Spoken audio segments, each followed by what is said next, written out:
Background about my sister. 2 years ago, my sister was killed in a car accident. She was riding with a friend to the mall, the friend's parent was driving, and teenage boy plowed through a red light while texting on his phone and hit the car my sister, Carrie, was in. Carrie was killed instantly and her friend, June, was in a coma for 3 weeks before her parents took her off life support. When Carrie passed, I was devastated and angry and just not in a good place. Carrie and I had been extremely close. Despite a 7-year age gap between us, we enjoyed a lot of the same shows, we went to concerts together. We volunteered together, and I took it upon myself to guide Carrie like any big sister would do. Our parents were extremely busy with work most days, and Carrie and I would often cook together and do crafts when we weren't too busy with school work. Carrie wanted to be a NICU nurse when she grew up, and I helped her find a volunteer position at a local hospital to help get her gain some experience being around patients. In short, Carrie was my sister and best friend, and when she passed, I was a mess. The last craft Carrie and I made together was a set of candles. We bought the wax at a local craft store and we both made each other a candle and decorated the jar it was in. That was the day before she was killed. At her funeral, Carrie was buried with the candle I made her. The candle Carrie made me sits on my desk next to my favorite picture of her and I together at the beach. Or it did, until last week. Background about my boyfriend. I met my boyfriend about 1.5 years ago, about 6 months after Carrie passed. I wasn't looking for a relationship, I was still grieving my sister's death. But Eugene came along and it was love at first sight. He was extremely supportive, let me cry on him when I needed to, didn't push me into getting over grieving or anything. He was extremely gentleman about everything and very, very patient. After 6 months of seeing each other pretty regularly, we made it official. Eugene came into my life at a very low point, and he has always been very respectful of sentiments I keep from my sister. Never asking me to take them down, always giving me space when I needed to cry. Eugene, along with most, if not all, of my friends and family know about Carrie's candle. There was a point after she died where I would take the candle with me everywhere out of fear that someone might light it, or steal it. Or who knows what. The point is, that candle was and still is a very important part of my life and something that my sister made for me and me alone. When Eugene and I moved in together about 4 months ago, I packed away most of the reminders of my sister and put out the candle and picture on my desk. I felt that this was a huge step because when I'd lived just by myself I had pictures everywhere and a few knickknacks laying around from my sister. I wanted to make Eugene and I's home our home with just a small part of my sister there. Eugene understood and was very supportive. Last week, we had a massive winter storm that knocked out power. We didn't have power for 3+ days.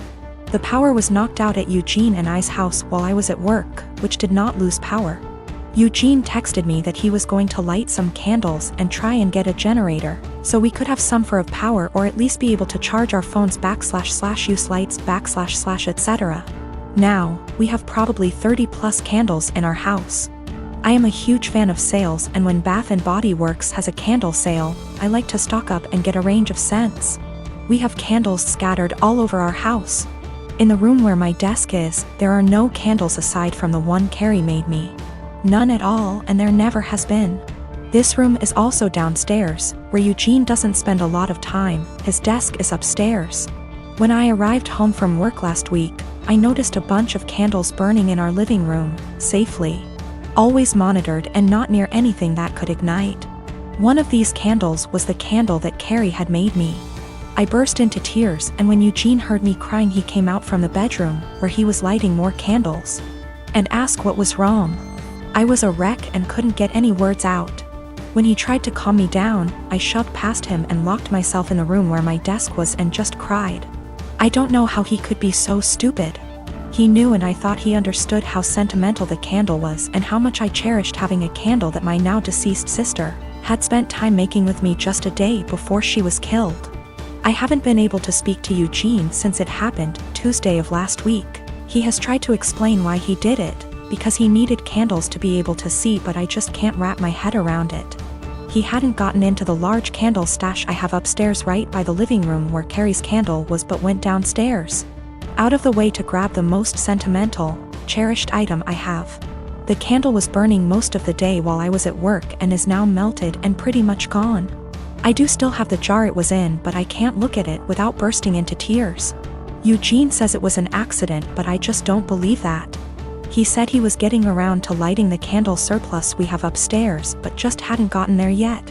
After being home 6 hours alone with no power. I am heartbroken and feel like this is a major slap in the face. I feel disrespected. I feel like he disrespected my sister. I just don't know what to do. I don't feel like I can forgive him for this. I'm a 19-year-old F with 6 older siblings. My parents spent most of my childhood spending money they didn't have on my siblings, so by the time I hit my teenage years, I realized I was probably going to have to fend for myself financially when I turn 18. I started babysitting and doing odd jobs around my neighborhood when I was 14, and eventually got part-time jobs during the school year. By the time I was 16, I was working 3 jobs in the summer and 2 in addition to school. When my parents told me they couldn't pay for college, I'd already earned enough, along with scholarships, to be able to put myself through college and have plenty left over. I've continued to work during the school year, and have been able to make money during quarantine by tutoring online. The issue began a few months ago, when my eldest sister got married. My parents spent $30 grand on her wedding, taking out a second mortgage to do so. To make matters worse, my dad was furloughed 6 days after the wedding. They'd effectively dug themselves into a hole they couldn't get out of. 2 weeks ago, my mom texted me for the first time since the wedding. She didn't say hi, ask how I was, or make any small talk. She just said, "Your dad and I need a favor. When can we call you?" I'd expected this. None of my elder siblings are doing well financially, and they've exhausted all other loan options, both from family and the bank. I figured they would text me, ask me to loan them a few thousand, and promise to pay it back when they could figure things out. I was absolutely willing to pitch in a few thousand, and had even considered giving them some of my tutoring jobs so they could make some extra cash. I was not, however, expecting them to demand I give them all the money, close to $40,000. I'd made from the ages of 14 to 18.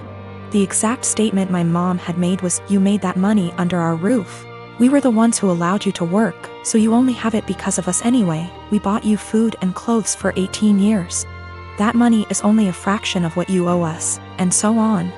I said that food, clothes, and shelter were the very minimum. It's what they signed up for when they chose to become parents. I didn't ask for any of it, etc. They responded by telling me that if it wasn't for them, I wouldn't have the life I have today. I said they were being ridiculous, and hung up. Since that day, both, along with 2 of my siblings, have continuously hounded me about giving them what is rightfully theirs.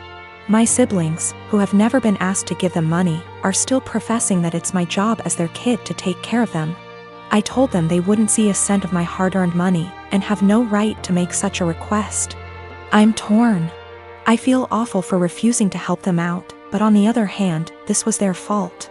I feel I shouldn't be responsible for fixing their mess. I met her 2 years ago when we worked together and quickly became very close. She helped me through the darkest times of my life. I was mid-split with an abusive ex when we met, and I helped her through some really tough and unimaginable things. There were lots of rumors at the time we were seeing each other, and everyone assumed we were an item. But for the past 2 years our relationship has been purely platonic. She was my best friend, and up until a few weeks back I don't think we'd even ever hugged. Fast forward to a week ago, she came over for dinner and wine. This is very common and normal. We had more than usual and she was over the limit so couldn't drive, so she stayed the night. We slept in the same bed but apart and no physical contact again. It was completely normal and just as expected. We somehow didn't get up and ended up staying in bed until 10 p.m. the next day just talking. Sometime during that evening she got upset about something going on in her life. I rubbed her back while telling her everything will be okay, and then we just cuddled. Probably the first bit of real physical contact between us, but nothing was sexual. Didn't feel weird and she went home and it was all okay. This last weekend we had a hiking holiday planned, where we'd be sleeping in her van. She has a converted Transit. It's one bed but we thought we'd be fine. First night it was freezing, ending up cuddling and spooning, but again didn't feel sexual. Second night is where it all went a bit wrong. We drank a bit too much and the spoon ended up getting carried away. It seems to be a joint thing, and before I knew it we were kissing and touching each other everywhere. It was a bit of a frenzy of this for about 15 minutes until we both stopped and realized what we just did.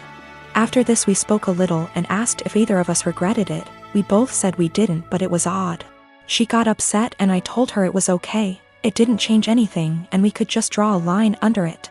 We woke up the next morning and it happened again. We didn't talk too much but then went for a walk, and then just before we headed home we ended up all over each other again. We were completely naked but again stopped, cuddled and lay there. We both agreed it was a what happens in X, stays in X type event. It was a really long trip home, 6 hours plus. During this she would rest her head on my hand on lap ECT, and it seemed very different to our usual dynamic. When we stopped at services for breaks we seemed to walk arm in arm. We kept kissing on and off, but it seemed strangely normal. We arrived back at her home. She lives with her dad at the moment, but just before I left she kissed me again and thanked me for a wonderful weekend. The following day she came over to get some stuff I took home with me. We end up just cuddling, kissing, feeling and so on again, but she has dinner with a friend and we stop it there. She goes on her way. This should feel really weird and strange, but it felt completely normal, and we both discussed it that it was so odd it felt normal. Yesterday she turned up unannounced at my place, which is not a normal thing, with coffee and donuts. We end up talking, cuddling, kissing again, and then we end up talking about what this is, the big problem. Neither of us were sure. She got panicky and burst out in tears and left. She said she was really scared and her words were, "I think I will end up pushing you away and hurting you, and I don't want to do that to you." I told her I would come and see her later and talk. I drove to her house, but her ex was there, another slight issue. They broke up 6 years ago, stayed close friends. He is a lovely bloke, but in his head he is certain they will get married and have children. She's had the conversation with him, but he seems to shut it off. If he found out she was seeing anyone he would get extremely angry. But there's so much family history intertwined between the both, it's really complicated. For that reason she has avoided seeing anyone in the past 6 years.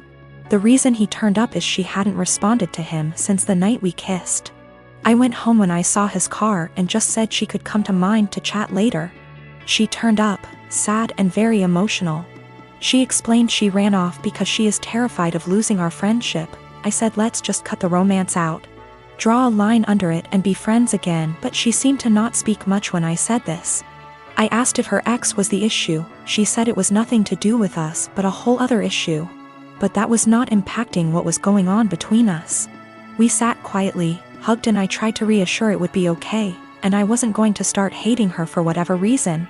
And I am completely fine with just being platonic friends again. We both agree and say whatever happens we stay friends and nobody gets hurt, but we will pull back from the more physical side. I woke up this morning really panicky. I have no idea where we are, where we stand, and absolutely terrified of losing our friendship. I don't know what to do or say. I felt sick to my stomach and can't eat at the thought of this.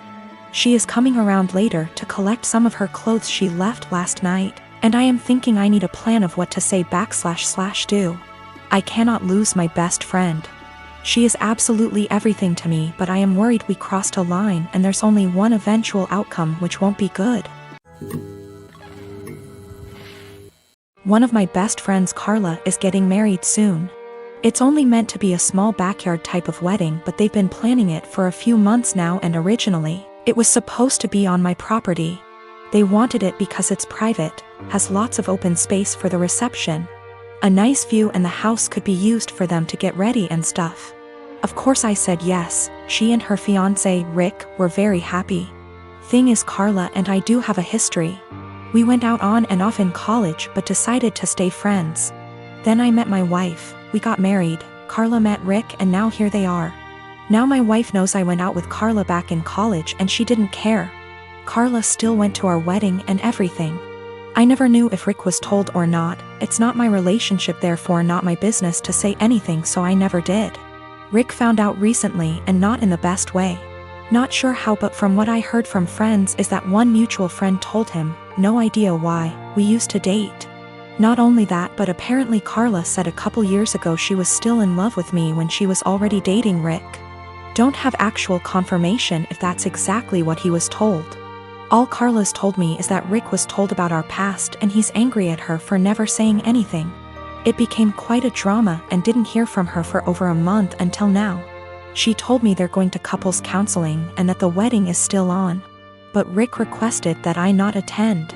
It sucks, but I totally get why he wouldn't be comfortable. Then I asked the obvious question, where are they going to hold the wedding then? To my surprise, she said they still want it at our place.